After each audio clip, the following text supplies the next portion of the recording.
হ্যাঁ রে বাবু, কদিন ধরে একটা কথা শুধাবো বলে ঠিক করেছিল।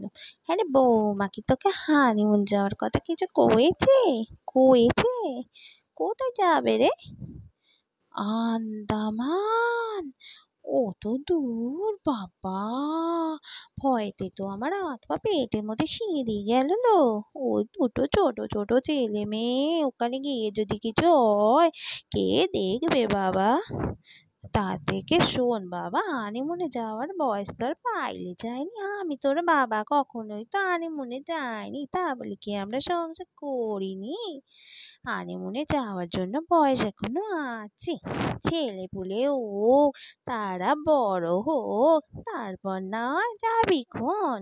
আর তারা বড় হলে তারাই তো তোদের দেখে রাখবে, তাই না? শোন বাবা, বাইরের যা অবস্থা, গিয়ে যদি কোনো বিপদে পড়িস, কে তোদের দেখবে বাবা?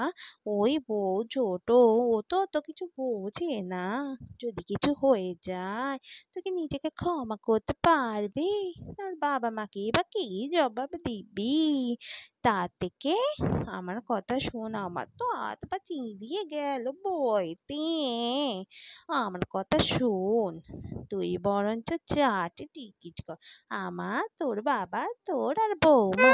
বইয়ের কত শখ, হানিমুনে যাবে দুদিন, এসে হানিমুনে যাওয়াচ্ছি তোমায় আমি হানিমুনে। তোমার ওই হানিমুন যাওয়া পণ্ড না করেছি তো আমার নামও পুটে রানী নয়। এবার বুঝবে। হরে হরে। বৌমা, এলুম একটু তোমার সাথে কথা বলতে। কিছু করছিলে? বৌমা, তো বাবুকে হানিমুন যাওয়ার কথা কিছু বলেছো? বলেছো? ও তো কখনো আমাদের ছেড়ে যায়নি, তাই আর কি।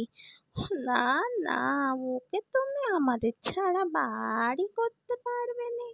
ও আমাদের কথায় ওঠে আর বসে। ও তোমার মন রাখতে বলেছি কোন? কথা বলে দেখো, ও ভেতরে ভেতরে চাই আমরাও যাতে যাই।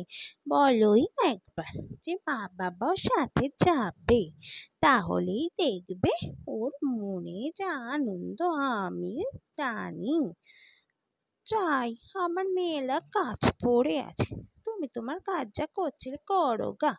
একবার বাবুর সাথে কথা বলে দেখো।